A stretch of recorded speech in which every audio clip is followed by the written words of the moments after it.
Gloire au Seigneur. Mes frères et sœurs dans le Seigneur, je vous souhaite les vœux les meilleurs, que 2015 soit pour vous une année de grande percée, une année plus pratique, une année où vous devenez expert dans la réception de bénédictions de Dieu. Vous savez, j'aime bien le dire et j'insiste, ce que vous avez n'est pas tout ce que Dieu vous a donné, mais c'est tout simplement ce que vous avez eu la capacité de recevoir. Mais si vous arrangez votre façon de recevoir, vous recevrez encore plus et que 2015 soit béni. Dieu nous appelle à marcher différemment de tous les temps passés et à reconnaître sa volonté. Suivez ce message et vous allez vous rendre compte que vous avez beaucoup dormi et il est temps de ne plus rester endormi et de soigner sa conduite envers tout le monde en fonction de la mission de Dieu pour vous et de sa volonté. Que le Seigneur vous bénisse et je sais que vous allez aimer ce message. Nous allons nous revoir à la fin. Suivons.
Shekinah de Dieu.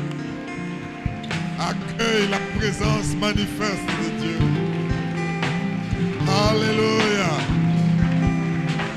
Merci Seigneur pour ta présence.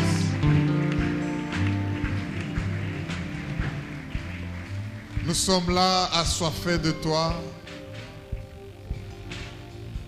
comme une biche qui soupire auprès des eaux. Nous venons pour boire, être abreuvés par toi. Merci pour la Shekinah. Et je sais que tu vas t'occuper de chacun de nous, d'un bout à l'autre. Touche ton peuple, oh Dieu. C'est toi qui connais les désirs, les aspirations, les attentes de chacun. Et tu as un plan dans lequel tu nous fais marcher. Parce que tous les jours qui nous sont destinés sont dans ton livre avant qu'aucun d'eux n'existe. Nous voulons encore cette année, oh Dieu, vivre sous ta gloire, vivre sous ta direction et ta grâce. Merci pour l'onction spéciale que tu répands en ces lieux.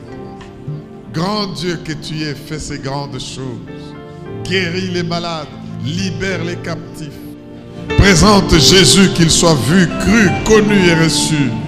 Et merci Seigneur parce que ce que tu commences, tu l'achèves. Et par la foi, parle, nous voulons écouter. Et cher Saint-Esprit, aide-nous à recevoir toutes les grâces de Dieu ce soir, ce jour. Au nom puissant de Jésus. Et le peuple de Dieu le reçoit en disant 3 fois Amen. Amen. Amen. Amen. Accueille la Shekinah en acclamant très fort. Il est Dieu. Merci Jésus. Amen. Que Dieu soit loué. C'est bon de passer du temps dans la présence du Seigneur. C'est bon d'écouter la parole de Dieu parce qu'elle féconde et elle ne rentre pas à Dieu sans produire des effets pour lesquels elle a été envoyée. La parole de Dieu crée, la parole de Dieu fait du bien et il y a le pouvoir de vie et de mort à la parole de Dieu. Au commencement, Dieu créa, au commencement, la parole. Et je sais que nous sommes au commencement d'une année et je crois que Dieu veut commencer avec une parole et que cette parole produise tous ses effets. Ça, c'est ma prière et c'est mon vœu. Vous savez, pour ceux qui étaient avec nous au réveillon du 31 au 1er, où nous avons reçu pratiquement le premier message de l'année, parce que c'était le premier jour, le Seigneur nous a interpellés en insistant pour dire, cherchez à recevoir ce qui est plus qu'un miracle. Vous devez cette année, et ça c'est un message prophétique qui devra avoir son accomplissement, désirer et recevoir ce qui est plus que le miracle. Les miracles, nous les aimons, les miracles nous accompagnent tous les jours. Moi je le dis, je le déclare, chaque jour pour moi, Dieu fait des miracles par milliers. Je les entends, les gens qui viennent témoigner, les transformations, les actions de Dieu dans leur vie, dans leur déplacement, dans leur travail, en famille. Toutes ces choses, si on les réunissait, je comprends pourquoi la Bible dit, c'est que Jésus a fait si on se donnait la peine de l'écrire, même la terre entière ne pouvait pas le contenir. Parce que n'est plus qu'un témoignage de chacun, suite à telle parole entendue et mise en pratique, et que Dieu a fait tirer de tel danger ou tel autre, mais nous vivons les miracles chaque jour. Et Dieu aime bien faire les miracles. C'est un Dieu miraculeux en fait, sinon il n'est pas Dieu. Mais le Seigneur nous a dit, désirez recevoir plus que le miracle. Et dans la vie, il y a plus que le miracle. Je ne veux pas rentrer dans tout le message tel qu'on l'a eu. J'encourage vraiment chacun à l'entendre parce que, vous savez, ce qui vient avant nous donne des directives précises telles que si nous sommes sensibles, eh bien, nous allons vivre une vie vraiment de grâce particulière. Qu'est-ce qui est plus que le miracle? C'est Dieu lui-même. Au lieu de chercher le miracle de Dieu, cherchez le Dieu des miracles.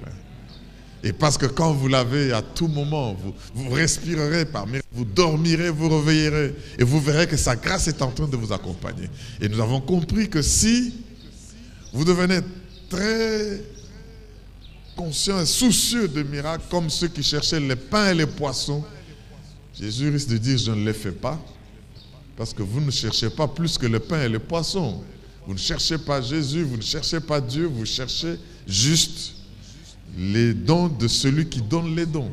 Désirez plus que les dons, désirez plus que les miracles pour les voir s'accomplir. Est-ce qu'on peut dire Amen? Je déclare que cette année, Dieu fera dans la vie de ceux qui croient beaucoup de miracles et vous ne saurez même pas les contenir pour les déclarer au nom de Jésus. Et qu'est-ce que le Seigneur nous a dit? Il fera avec chacun une expérience particulière, miraculeuse, et cette expérience sera le message qu'il vous demande de communiquer au monde autour de vous.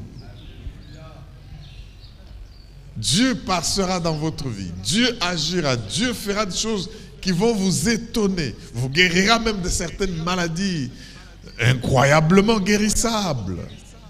Mais ce n'est pas pour juste vous faire du bien dans votre corps. Il vous donne déjà un message que vous devez partager avec les autres. Donc soyez attentifs aux expériences que vous aurez avec Dieu, parce que ce sont ces expériences qui sont les messages que Dieu vous donne pour que vous puissiez spécialement partager avec les autres et élever la gloire de Jésus. Est-ce que quelqu'un m'entend pour dire Amen? Et c'est ainsi que le Seigneur conclura par nous dire, tout ce que vous avez reçu n'est pas tout ce que Dieu vous a donné. Dites Amen, j'ajoute quelque chose. Ah, dites un peu mieux que cela. Amen. Voilà. Tout ce que vous avez n'est pas tout ce que Dieu vous a donné. Vous n'avez reçu que ce dont vous étiez capable de recevoir. Vous n'avez reçu que ce que vous étiez en mesure de cueillir. J'ai illustré ça ce matin. Nous étions quelque part où il n'y a pas de la régie des eaux pour amener de l'eau. Alors qu'est-ce que les gens font? Si tu as une maison en tôle, tu fais des gouttières pour collecter l'eau de la toiture et canaliser dans un réservoir. Et après, tu peux maintenant venir puiser ou mettre une motopompe ou faire de l'eau ce que tu veux. Alors nous nous sommes rendus compte que dans le milieu où nous étions, ils ont collecté de l'eau, mais cette eau n'était qu'une quantité partielle selon là où ils ont mis les gouttières. Ils ont mis les gouttières d'un côté et non de l'autre. Alors, c'est ainsi que le Seigneur a encore insisté dans mon esprit en disant, vous voyez, Dieu leur envoie beaucoup d'eau. Ils ont droit de récupérer toute l'eau qui est sur toute leur parcelle, comme ici. Mais ce qu'ils ont dans les citernes, dans les réservoirs, c'est ce qu'ils ont pu cueillir. Ainsi, mon peuple, je lui envoie beaucoup de bénédictions, mais mon peuple ne reçoit que ce qu'il est capable de cueillir. Si tu cueilles avec un fût, ce n'est pas que Dieu t'a envoyé un fût de bénédiction, mais c'est toi, tu étais capable de ne recueillir qu'un fût de bénédiction. Alors, si tu développes tes capacités d'accueil et de réception de ce que Dieu t'envoie, tu auras plus que ce que tu as maintenant. Alors, Dieu veut que nous comprenions que cette année, ne nous contentons pas de ce que nous avons, parce que ce que nous avons n'est pas tout ce que Dieu nous a envoyé, mais c'est tout ce que nous étions capables de cueillir. Alors, si nous augmentons notre capacité de réception, nous verrons que nous avons beaucoup de choses à faire pour récupérer la grande quantité. Est-ce que quelqu'un m'entend pour dire Alléluia? Dis avec moi, Seigneur, aide-moi à devenir expert dans l'art de recevoir tes bénédictions. Augmente mes capacités de collecte de tes bénédictions pour que j'en reçoive le maximum. Parce que je sais que ce que j'ai n'est pas tout ce que tu m'as envoyé, c'est seulement ce que j'ai pu contenir. Au nom de Jésus, j'élargis les limites de ma tente. J'élargis les limites de mon réservoir. Et je vais recevoir beaucoup. Est-ce quelqu'un qui reçoit beaucoup ne peut pas acclamer le Seigneur aujourd'hui? Alléluia! Dieu est Dieu. Soyons conscients de cela. Nous n'allons pas nous contenter de notre zone de confort où nous sommes, parce que nous savons que ce que nous avons, c'est rien par rapport à ce que Dieu nous a envoyé. Limitons les pertes et augmentons ce que nous cueillons. Est-ce qu'on peut dire Amen? Cette année, mes frères et sœurs, avec notre capacité de citoyens du royaume de Dieu, nous allons exercer notre autorité. Je veux que quand tu marches, tu es conscient que tu n'es pas comme ceux qui sont au dehors. Il faut être conscient de cela. Que tu sois conscient qu'il y a deux royaumes. Le royaume de Satan, où se trouvent ceux qui ne sont pas en Jésus-Christ, et le royaume de Dieu, où tu te trouves, toi qui as donné ta vie à Jésus comme sauveur et comme Seigneur, et tu marches sous sa conduite. Dans ce royaume, il y a des lois. Dans ce royaume, il y a des régulations. Dans ce royaume, il y a des instructions précises et des principes à observer. Il y a un pouvoir. Et le Seigneur disait, tout pouvoir m'a été donné dans les cieux et sur la terre. Ce pouvoir, je vous le donne. Donc tu dois marcher avec un pouvoir différent de ceux qui ont le pouvoir des ténèbres, de ceux qui ont le pouvoir de la sagesse d'en bas, de ceux qui sont sataniques, diaboliques et démoniaques. Mais marcher avec le pouvoir qui vient d'en haut par le Seigneur Jésus. Nous devons, mes frères et sœurs, avoir une vie qui apporte de l'impact. Tu dois tout faire pour être une femme et un homme d'impact. Quelqu'un d'impact partout, il passe, il laisse des traces. Dis avec moi, Nazo Tikabilembo. Il ne faut pas que tu passes, tu y es comme si tu n'as jamais vécu. Parce que tu n'as fait aucun impact. Oh, mais cette année, le Seigneur veut que nous puissions... C'est pour cela que nous allons parler d'un sujet très intéressant. Et permettez-moi de vous demander de vous tenir debout avec vos Bibles ouvertes dans Éphésiens chapitre 5. Nous allons lire ensemble ce texte. Comme ça, nous le déclarons, nous l'entendons et l'Esprit de Dieu est en train de nous guider quelque part. Éphésiens chapitre 5. Nous allons lire à partir du verset 18 et 14 plutôt à 18. Vérifie que tu es debout avec ta Bible ouverte. Éphésiens chapitre 5, 14 à 18. Est-ce qu'on peut dire Amen? C'est toi que j'attends. Dès que tu te mets debout, nous commençons la lecture. Éphésiens chapitre 5, verset 14 à 18. Est-ce qu'on peut lire ensemble? C'est pour cela qu'il est dit. On y va. C'est pour cela qu'il est dit. Réveille-toi, toi qui dors. Relève-toi d'entre les morts et Christ t'éclairera. Prenez donc garde de vous conduire avec circonspection, non comme des insensés, mais comme des sages. Rachetez le temps, car les jours sont mauvais. C'est pourquoi ne soyez pas inconsidérés, mais comprenez quelle est la volonté du Seigneur. Ne vous enivrez pas de vin, c'est de la débauche. Soyez au contraire remplis du Saint-Esprit. Est-ce qu'on peut dire Amen? Laissez-moi, pendant que vous êtes debout, vous lire une autre version d'Éphésiens 5, 14 à 18. C'est la parole vivante. Écoutez cela. Comme il est dit dans un cantique. Ô toi dormeur, réveille-toi d'entre les morts. Relève-toi, sur toi luira le vrai soleil, le Christ t'éclairera. Veillez donc avec un soin tout particulier à votre manière de vivre. Agissez avec la conscience de votre responsabilité. Ne vivez pas au jour le jour sans penser à plus loin, comme ceux qui ne connaissent pas le vrai sens de la vie. Comportez-vous en gens avisés qui se rendent compte en quel temps critique nous vivons et savent tirer le meilleur parti de la période présente. Devenez maître de votre temps. Profitez de toutes les occasions favorables, malgré les difficultés de l'heure. Oui, précisément, parce que nous vivons en un temps où domine le mal.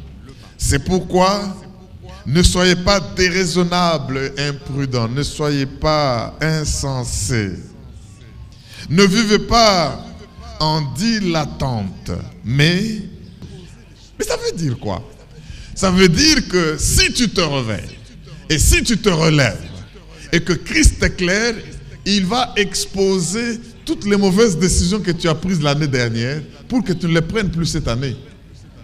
Oh my God.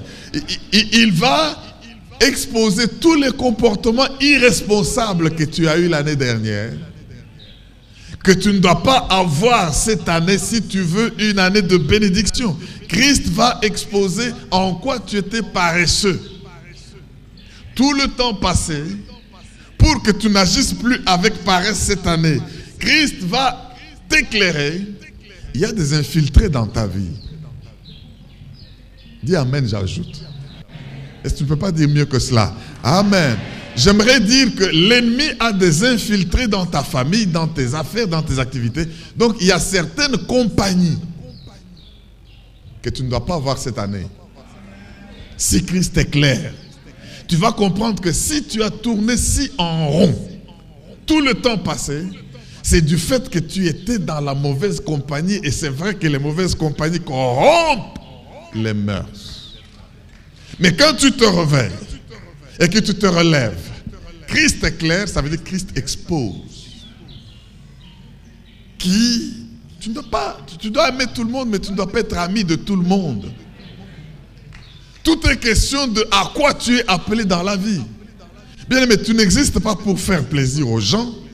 Tu existes pour accomplir ce pourquoi Dieu t'a créé. Et toute autre personne, toute autre chose, toute autre activité qui ne concorde pas avec ce pourquoi tu existes, il faut s'en débarrasser. Est-ce que quelqu'un peut dire Alléluia? Christ va t'éclairer, Christ va exposer. Si tu as eu des infiltrés sataniques démoniaques au travail, dans ta compagnie, si tu es réveillé d'entre les morts, si tu es relevé pour marcher, tu marcheras sous la conduite de la lumière de Christ qui t'éclaire. Il exposera là où il y a des trous dans lesquels il ne faut pas tomber.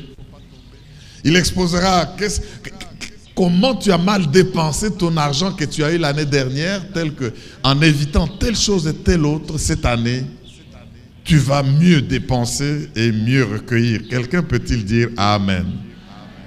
Réveille-toi. Ok. Relève-toi, c'est bon. La bonne nouvelle, c'est que dès que tu as posé ces deux actes, loin et son onction va t'éclairer. Tu ne vas plus tomber dans un piège de qui que ce soit. Vous savez, partout où nous passons, nous avons des envoûteurs, nous avons des calomniateurs, nous avons des gens qui au milieu de nous font des incantations. Mais je suis heureux parce qu'avec Christ, ni la divination, ni l'incantation ne peut rien faire contre ceux qui sont à Dieu. Aide-moi à acclamer Jésus, le roi des rois, le Seigneur des seigneurs. Alléluia. Merci Jésus. Pourquoi cela, bien-aimé? Vous savez, réveille-toi, toi qui dors, relève-toi, sois éclairé. La vie, c'est comme un lit, bien-aimé. Nous avons eu une durée de temps qu'on a appelée 2014, un ensemble de 12 mois. Dieu nous dit, je place maintenant devant vous un autre élément de temps qu'on appelle 2015, qui aura une durée de 12 mois, comme un chèque en blanc. Vous avez la capacité d'y marquer ce que vous voulez, mais il faut le faire comme étant réveillé. Est-ce qu'on peut dire Amen? Il y a donc, le temps c'est votre vie. Oh, aide-moi Seigneur à faire comprendre ce message. Réveille-toi du lit de la vie que tu as menée toute l'année passée. Le temps c'est le style de vie. Donc si tu veux mener une vie différente cette année, tu auras besoin de changer un peu ton style de vie. Tu auras besoin d'être éclairé pour que ces 12 mois qui viennent devant nous puissent être des temps bénis. Alors, qu'est-ce que le Seigneur dit? 5e action. Quand tu es attentif, il dit, je vais relire, alléluia, Éphésiens 5, 11. Réveille-toi d'entre les morts, Christ t'éclairera. Verset 15 dit, prenez donc garde de vous conduire avec circonspection, non comme des insensés, mais comme des sages. Parole de vie dit, Christ éclairera de sa lumière. Faites bien attention à votre conduite. Ne vivez pas sans réfléchir, vivez plutôt comme des sages. D'autres versions disent, ne vivez pas comme des insensés. Est-ce que quelqu'un peut dire Amen? Le mot capital dans ce verset, c'est ne vivez pas comme des insensés, mais vivez comme des sages. Vous savez, mes frères et sœurs, toute l'année dernière, le Seigneur nous a parlé sur la sagesse d'en haut, parce qu'il y a aussi la sagesse de la terre. Et il nous a fait comprendre, et nous n'oublierons jamais, que dans le cercle vertueux de la connaissance, vous avez le cumul des connaissances. Il faut connaître des choses. Il faut avoir l'information. Mais ça ne suffit pas. Dès que tu as l'information, c'est-à-dire la connaissance, tu dois passer à l'entendement. C'est-à-dire la compréhension. Mais ça ne suffit pas. Dès que tu as la connaissance, tu as la compréhension de ce que tu connais, tu dois passer au 3e stade, l'application. La bonne application de ce qu'on connaît et de ce qu'on comprend. De ce dont on a l'entendement. Et alors on est sage. Alors, Paul nous dit ici, réveille-toi, relève-toi, laisse-toi éclairer par Christ, laisse Christ afficher, exposer tout dans ta vie pour que tu marches. Et maintenant, quand tu vas marcher sous cet éclairage, fais attention de ne pas être insensé. C'est l'opposé. Il y en a qui seront sages, il y en a qui ne seront pas sages. C'est-à-dire, vous savez, le poids des choses, des connaissances que Dieu nous a données en ces lieux, à Logos Rema, en tout cas pour 2015, ne me lapidez pas par rapport à ce que je vais dire, Dieu voudrait que vous ne soyez pas insensés. Mais Dieu voudrait que vous puissiez mettre en... J'aime cette illustration. Un insensé, c'est quelqu'un qui connaît, qui comprend, mais quand elle l'a mise en application, il refuse d'appliquer cela. Ça, c'est un insensé. J'aime cette illustration d'un docteur, d'un médecin fumeur. Un médecin fumeur, il a la connaissance de ce que la cigarette peut faire. Il fume, il tousse, il a déjà les poumons un peu troués. Mais il dit que c'est plus fort que moi et continue. Parfois, quand il a le mégot, ça le brûle même le doigt tellement il veut tout fumer. Même ce qui va le détruire. Vous voyez, je dis que c'est un insensé. Pourquoi? Il connaît, il comprend, mais quand il y a application, il ne met pas en application. Alors il devient insensé. C'est pourquoi j'aimerais vous dire, bien-aimés, Dieu nous a révélé autant de choses, mais faisons attention, une fois réveillés, une fois relevés, une fois éclairés, de ne pas marcher de n'importe quelle manière cette année, d'être des sages.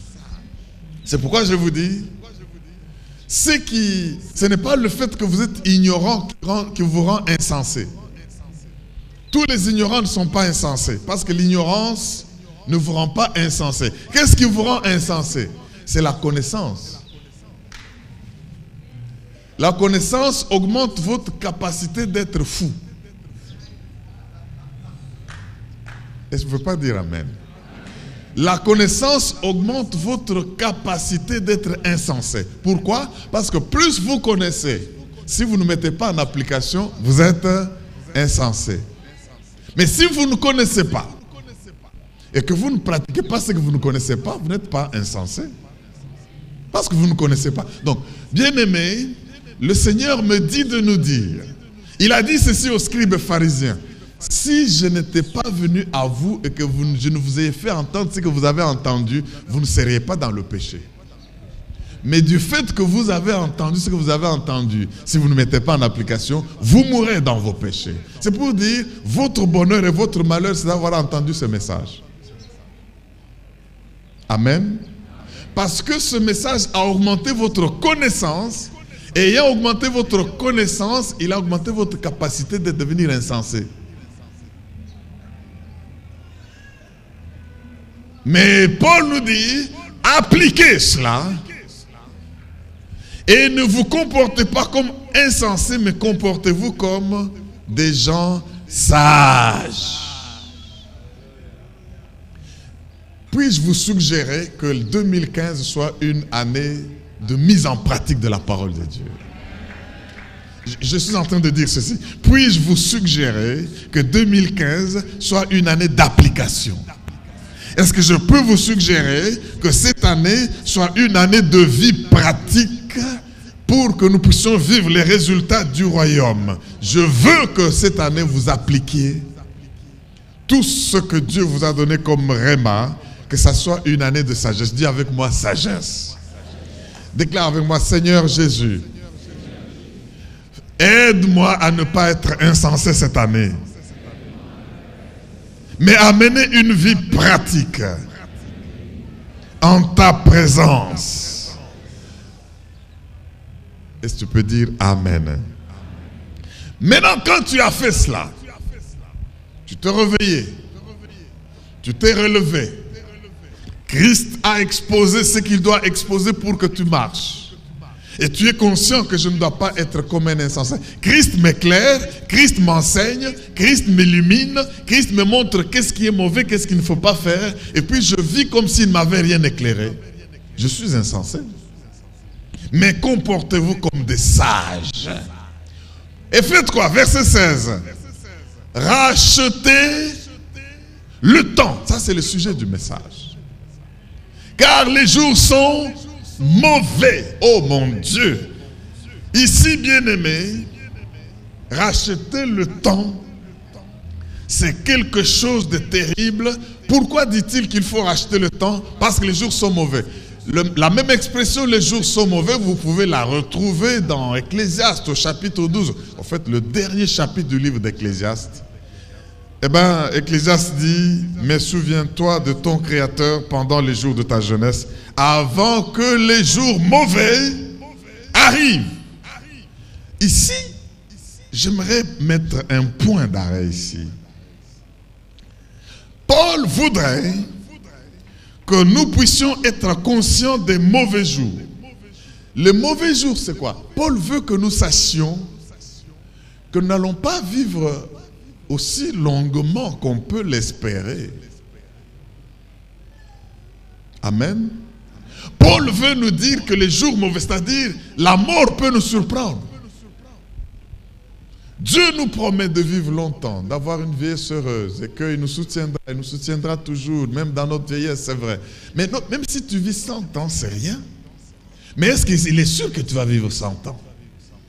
Alors, Paul nous dit, vivons comme des gens qui savent qu'il y a des jours mauvais. Alors, si j'ai un jour où je peux faire du bien aujourd'hui, je ne dois pas vivre de manière inconsidérée comme un inconscient. Parce que la mort veut me surprendre. Nous avons témoigné toute l'année dernière, bien-aimés, de ce qui est arrivé à plusieurs personnes, parmi les grandes personnalités dans le monde spirituel. Vous allez au Nigeria pour chercher Dieu, vous vous retrouvez là, et puis un bâtiment s'écroule, vous êtes enterré. Vous n'avez pas eu le temps, ni de faire quoi que ce soit, mais vous êtes parti. Parti chercher Dieu. On a parlé de Dr. Miles, il est avec sa femme, avec des collaborateurs, avec un jeune couple, avec un enfant, une famille, une femme qui attend famille. et puis qui partent, qui crachent, et puis on ne sait pas tout. Ils n'ont pas eu le temps. Nous venons d'apprendre des avions qui se sont abîmés en mer avec tout leur équipage et toutes les personnes qui étaient dedans. Ces gens-là avec des projets, ces gens-là avaient des plans, ces gens-là allaient quelque part, ils se disaient demain nous ferons ceci, demain nous ferons cela. Mais il y a des jours mauvais. Rachetez le temps. Pourquoi? Parce qu'il y a des jours mauvais. Je vous prie, frères et sœurs, vivez chaque jour comme si c'était le dernier jour. Je vais le répéter. Vivez chaque jour comme si demain ne viendra pas. Rachetez le temps car les jours sont mauvais. C'est pourquoi moi dans ma vie, la mort est devenue mon motivateur. Je savais que vous n'alliez pas dire amen. Je vais répéter. Dans ma vie, la mort est devenue mon motivateur. Bien-aimé, tu crois que tu vivras combien de... Tu penses que tu vas vivre combien d'années? Amen. Alors quand je pense que je n'ai pas beaucoup de temps, le diable lui-même n'a pas beaucoup de temps. La Bible dit, il est animé d'une grande colère, sachant qu'il lui reste peu de temps. Mais vous avez beaucoup de temps. Nous vivons dans le même délai que lui. Alors, quand je pense que je n'ai plus beaucoup de jours à vivre, je ne reporte pas inutilement quoi que ce soit. Je rachète le temps à cause de temps mauvais. Alors, quand Dieu peut me donner l'opportunité de faire quelque chose, je le fais en me disant, je ne dois pas mourir avec quelque chose non fait. Seigneur, donne-moi la capacité de le faire. Et la mort me motive. Amen. Oh, mais vous savez... Une chose est certaine, vous allez mourir un jour. Est-ce que vous pouvez dire amen? Dis à ton voisin, n'aie pas peur, tu vas mourir un jour. Mais comment? Tu crois que tu vas vivre 200 ans? Non, 200 ans, non, c'est pas possible. Mais maintenant, ce jour-là, c'est quand? On ne sait pas. Alors, dès que tu te rends conscient que tu vas mourir un jour, tu commences à travailler comme quelqu'un qui sait qu'il va mourir un jour. Ça, c'est racheter le temps. Parce qu'il y a des jours mauvais. Le jour le plus mauvais par rapport à ce que tu faisais, c'est le jour de la mort. Alléluia. Jésus a vécu sur la terre 33 ans et demi. Mais il n'a fait son ministère que dans 3 ans et demi. Il a impacté le monde. Il a vidé. Nous prêchons sur les discours de Jésus sans jamais épuiser le sens. Mais alors, s'il lui a fait ça dans 33 ans, tu as quel âge?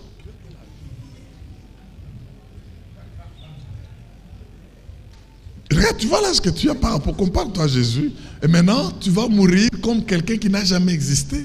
Parce que tu n'as rien fait. Alors, Paul dit, rachetez. Est-ce qu'on ne peut pas acclamer pour l'apôtre Paul? Alléluia. Alléluia. Gloire à l'agneau de Dieu. C'est ainsi que chaque fois que je pense que Dieu veut que je fasse telle chose, je me dis, mon Dieu, il ne faut pas que je meure sans l'avoir fait. Je m'y mets à corps perdu. Et je bénis le Seigneur cela. Vous savez, ce que j'aimerais relever ici que beaucoup de gens font, c'est que Dieu leur donne des révélations. Christ les éclaire. Réveille-toi, relève-toi, Christ éclaire. Christ expose. Même ce que tu ne peux pas voir. Vision. Pensée, projet commence à venir dans ta tête.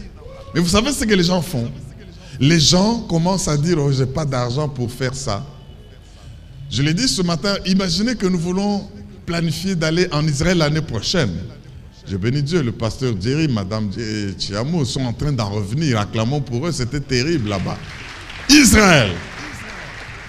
Mais vous allez voir les gens, au lieu de dire, je vais aller en Israël, je dois aussi visiter, il va commencer à dire, mais je n'ai pas d'argent. Écoutez, si Dieu vous donne des visions et des projets, gravez ces visions et ces projets parce que c'est Christ qui vous éclaire. Ne mettez jamais l'argent devant. Si tu dis amen, je vais dire quelque chose. Dieu ne marche pas avec l'argent. Parce qu'il l'a. Mais Dieu marche avec quoi? Dieu marche avec décision et désir. Dieu va voir, est-ce que tu désires ce que tu veux? Et s'il voit que tu désires, est-ce que tu es décidé de le faire? Et si tu es comme ça, dès que Dieu voit que tu désires et que tu décides, lui va pourvoir. Au code de la Bible, j'aime pas l'argent pour payer le minerval. Mais est-ce que vous désirez? Est-ce que vous avez décidé d'étudier parce que vous vous dites, je dois connaître l'appel de Dieu, je dois savoir à quoi Dieu m'appelle, ou vous commencez par dire, vous regardez l'aspect argent. Si moi je regardais l'aspect argent, je n'aurais jamais rien fait. Amen. Mais j'ai compris une chose que je voudrais que vous puissiez comprendre aujourd'hui. Dieu ne fait pas la provision de l'argent en premier. Dieu travaille avec les désirs et les décisions. Est-ce que quelqu'un m'entend pour dire amen? Dieu ne dit pas, je vous donne l'argent, maintenant commencez à faire ceci ou cela. Non, si vous attendez cela, vous attendrez combien? Longtemps. Notre Dieu, il dit, pourquoi le désir? Parce que le désir exprime la passion. Si tu as une foi occasionnelle, tu ne vas pas attirer Dieu. Dieu ne se laisse pas attirer par les gens qui ont la foi occasionnelle. Tantôt il a la foi, il croit, tantôt il n'en a pas. Il suit les yeux, il suit les oreilles, il suit les pistons qu'il a autour de lui. Non. Dieu marche avec les gens qui ont la foi passionnée. Est-ce que je parle aux gens passionnés en ces lieux? Est-ce que tu es passionné pour acclamer le roi des rois? Alléluia! Merci Jésus. Parce que quand tu es passionné, Dieu voit que tu es prêt à payer le prix.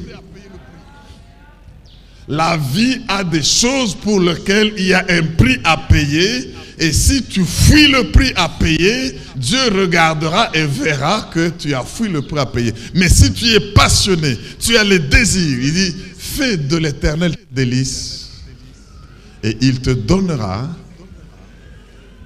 non pas ce qui t'intéresse, ce que tu désires.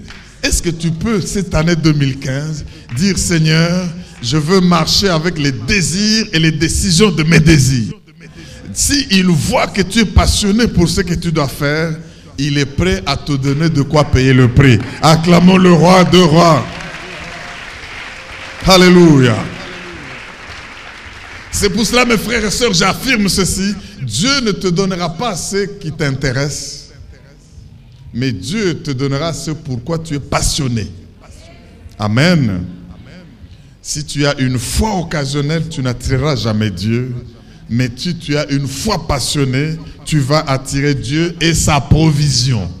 Nous devons comprendre cela et racheter le temps à cause des jours mauvais. Parce qu'il y a des jours où Dieu veut que chaque jour nous soyons passionnés d'aimer la vie. C'est ainsi que les gens qui parfois pensent à se suicider m'étonnent. Ils n'ont plus la passion de vivre. Et Dieu dit racheter le temps. Est-ce que tu peux dire amen? Racheter le temps veut dire quoi? Racheter le temps veut dire je vais récupérer tout ce que j'ai perdu par mauvais usage du temps. Racheter le temps. Un rachat, vous savez, en anglais to redeem, c'est redonner de la valeur à ceux qui avaient perdu de la valeur. Si tu as des miles, tu as des bonus, tu as des choses comme ça, on te dit, si tu ne les rachètes pas avant la fin de l'année, tu vas les perdre. Donc si tu as déjà des miles, donc c'est ces points-là qui peuvent te donner un titre de voyage, tu rachètes ton temps, prends tes points, prends ton billet voyage. Parce que si tu ne rachètes pas, tu perds. Oh, mais si je parle aux gens qui me comprennent, Seigneur, aide-moi. Rachetez le temps. C'est-à-dire, vous avez d'abord le temps à vivre 2015, mais vous avez le temps que vous avez perdu l'année passée, pour lequel vous n'avez pas eu ce que vous deviez avoir. Alors il dit, vivez, Christ vous éclaire, marchez comme des gens circonspects, marchez comme des gens sensés, comme des gens sages, rachetez le temps à cause de mauvais temps. Oh my God. Et quand tu vas racheter le temps, tu vas te rendre compte d'une chose. Tout ce que tu as n'est pas tout ce que tu devais avoir. Tout ce que tu as n'est pas tout ce que Dieu t'a donné. Rachète le temps. Travaille à ta capacité d'accueillir les bénédictions de Dieu. Il y a une activité telle que si tu l'avais fait aujourd'hui, tu serais un millionnaire. Amen. Mais tu ne l'as pas fait. Lazy, tu dors et tu passes à manger, tu as bu. Dieu dit, rachetez le temps. Redonnez du prix. Redonnez de la valeur à votre temps. Mais alors, quand vous devez racheter le temps, et il dit, ne soyez pas fous. Vous avez vu ça? Le verset 17, il dit quoi? C'est pourquoi, nous sommes dans Ephésiens 5, 17. Ne soyez pas inconsidérés. Parole de vie dit, ne soyez pas stupides. Je crois que ça c'est un peu mieux, même si ça sonne un peu fort. Ne soyez pas stupides. Je déclare 2015 Logos Rema et vous tous qui m'entendez par n'importe quelle voix ce message, Dieu me charge de vous dire, ne soyez pas stupides cette année. Si la stupidité c'est l'opposé de la sagesse, et que la sagesse c'est la mise en application, et stupide c'est lui qui sait et n'applique pas. D'autres versions disent déraisonnable.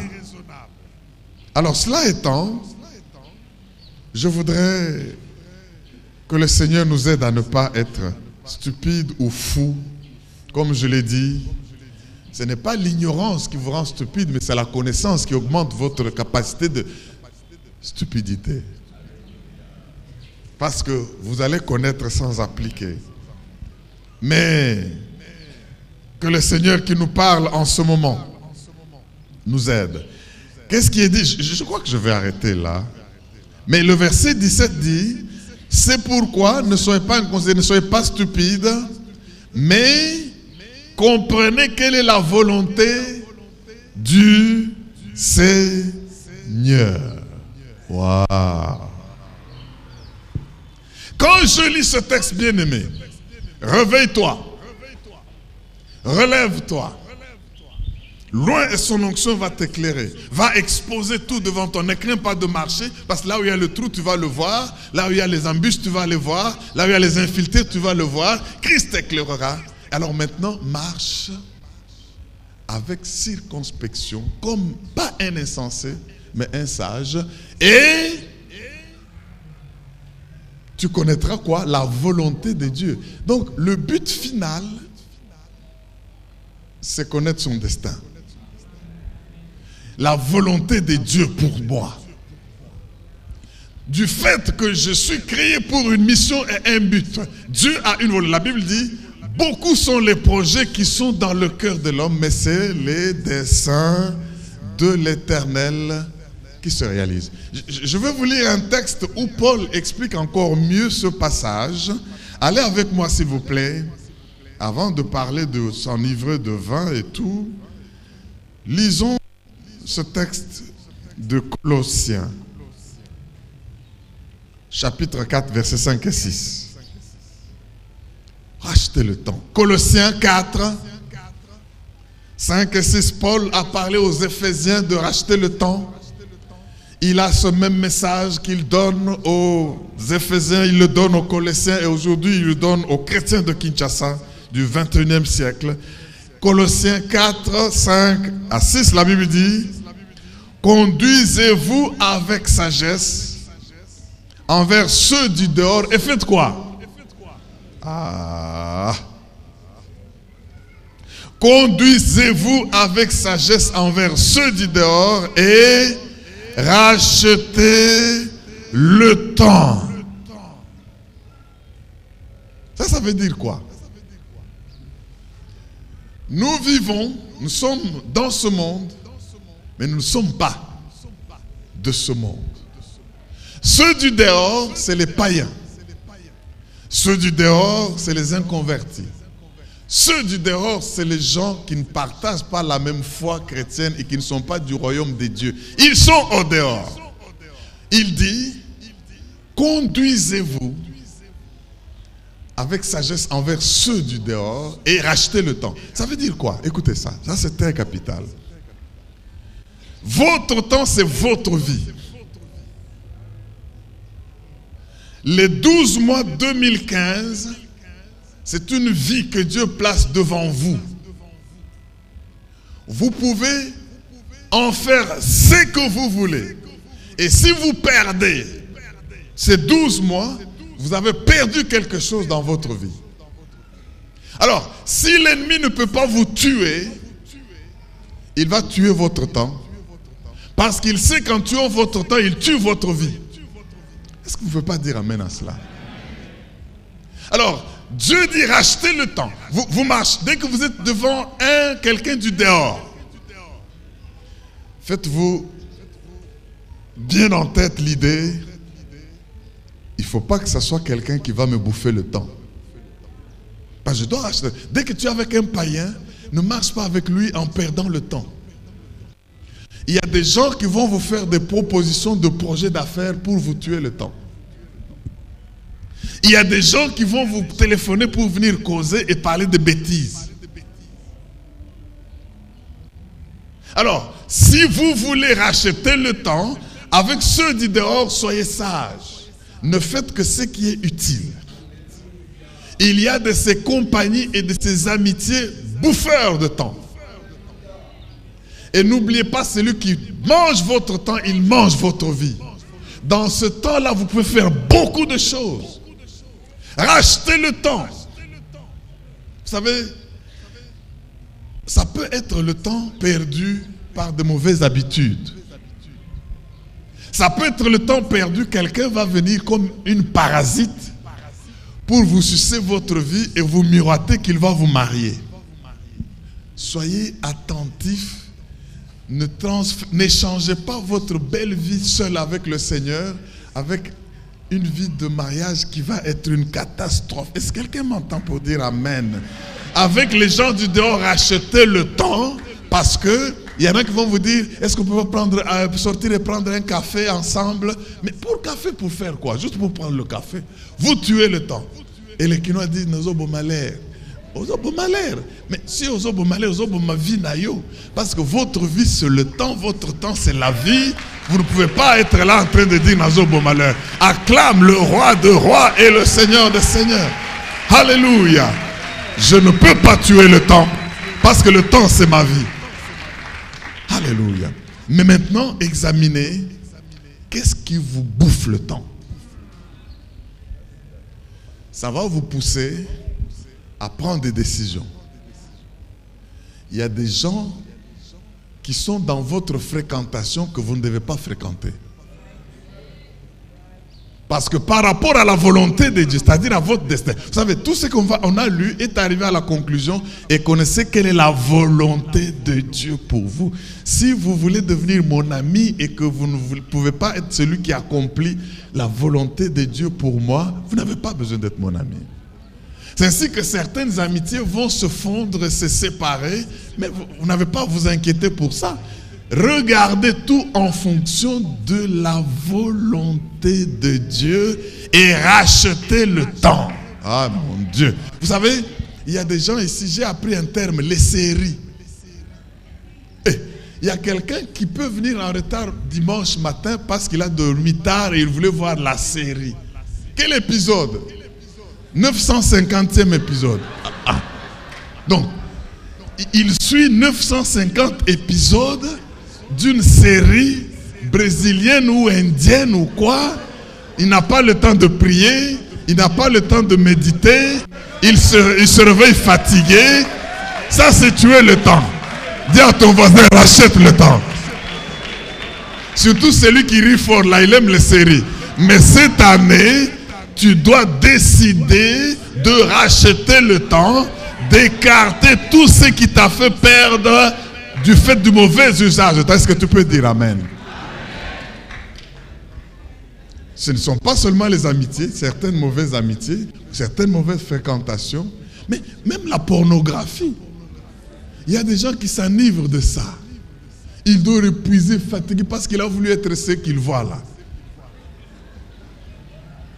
Il est là épuisé.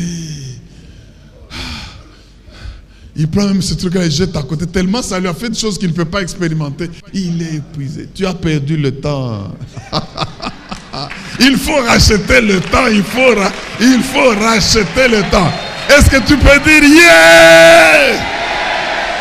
Je rachète le temps. Parce que les temps sont mauvais. Donc, tout ce qui n'est pas dans la volonté de Dieu pour moi est tel que, vous savez, la plus grande arme du diable, comme il ne sait pas vous tuer, j'insiste, c'est tuer votre temps. Parce que votre temps, c'est votre vie. En tuant votre temps, il tue votre vie. Et vous allez vivre et vous passer comme n'ayant jamais existé. Et pourtant, vous deviez laisser quelque chose. La plus grande arme de l'ennemi, c'est vous présenter de bonnes opportunités. Le diable n'est pas bête assez pour venir là, vous dire non, vous êtes chrétien, allons maintenant dans la boîte de nuit. Il va dire non, ça il va découvrir. Il est censé. Mais maintenant le diable va vous apporter de bonnes opportunités. Mais qui ne sont pas des opportunités qu'il faut. En anglais, on peut séparer les good things and the right things. Tout ce qui est bon n'est pas bien. Ah, vous ne pouvez pas dire amen à cela. Je dis ceci.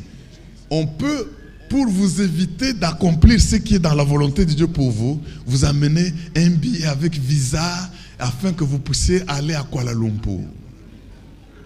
Vous allez dire non, Zambala, Lakate, je vais aussi voyager. Non, ça c'est pour vous tuer le temps. Donc toute bonne opportunité n'est pas une bonne opportunité. Et vous devez être à mesure de dire quoi? Non. Mais vous connaissez le problème? Le problème c'est qu'on ne peut dire non que là où le oui est connu.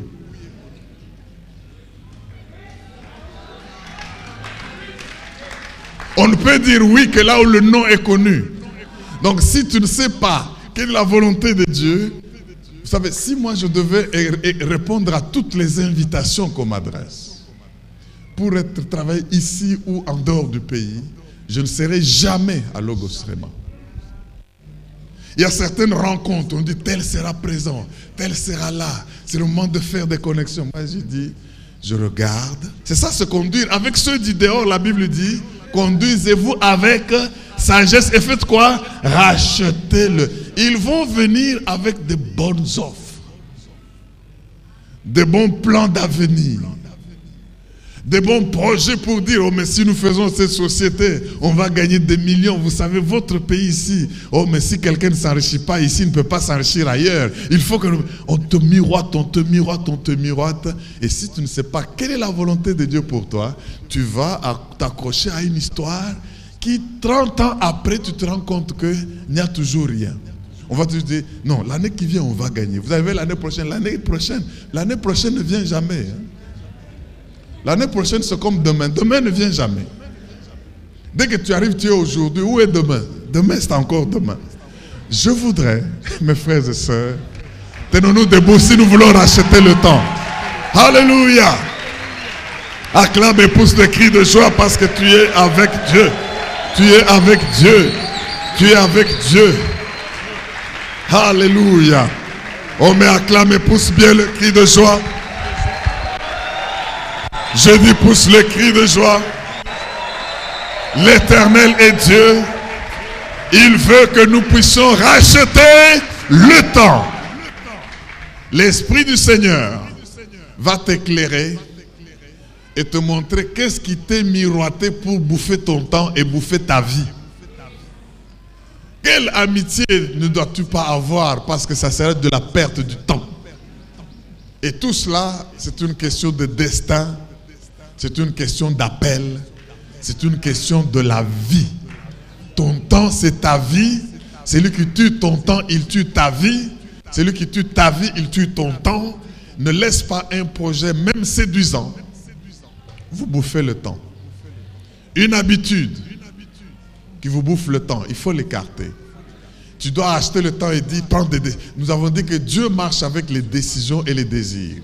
Seigneur, l'année qui vient, je serai toujours présent au culte à l'église. Seigneur, l'année qui vient, je serai toujours à l'intercession. Seigneur, l'année qui vient, quand il y a des campagnes d'études bibliques, je ne peux pas manquer, quels que soient les motifs. Seigneur, si on me donne un travail qui est pour me bouffer le temps, je refuse ce travail parce que je veux être en présence de toi. Seigneur, je décide. Il faut décider et racheter le temps. Pourquoi? Parce que les jours sont mauvais. Waouh! Réveille-toi! Relève-toi! Que Christ t'éclaire. Quel processus pour arriver à racheter le temps? Je crois que vous avez bien compris, bien-aimés dans le Seigneur, qu'il faut vous attaquer à tous les voleurs de temps, des individus, des habitudes et des pratiques, de manière à récupérer tout ce que vous avez perdu du fait d'avoir mal utilisé votre temps. Votre temps, c'est votre vie, et votre vie, c'est votre temps. 2015 et tout l'avenir qui vient, racheter le temps. Je crois qu'ayant compris cela, nous allons nous séparer de toutes les mauvaises habitudes et toutes les mauvaises pratiques, de manière à comprendre que les jours mauvais sont là, nos jours sont comptés, que la mort nous motive à tout faire pour mourir vite après avoir accompli la mission de Dieu. Waouh, je crois que vous allez ainsi devenir le passionné du Seigneur, marcher avec les décisions, marcher avec les désirs, et Dieu pourvoit après tout. Que cette grâce vous accompagne et que vous puissiez témoigner de sa fidélité cette année. Nous nous retrouvons tous les dimanches à Logos Rema sur Sayo dans la commune de Kassabougou pour prier. Nous avons un culte en lingala à 7h30, la Sainte Seine à 9h30, un culte en français 10h30 jusqu'à 12h30 et à 17h le culte en anglais. Que cette année soit une année différente dans votre façon d'approcher le Seigneur et je sais que vous allez le glorifier. Que Dieu vous bénisse. Invitez et assurez-vous que vous ne venez jamais seul dans la présence de Dieu et que vous attirez aussi les autres parce qu'il faut moissonner. Le temps son court, bien-aimés. Que le Seigneur vous bénisse et à la prochaine. Merci.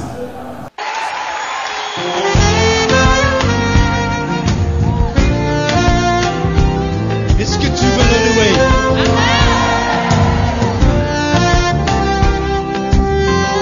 Si tu veux le louer, sache qu'il faut que tu le fasses avec le cœur.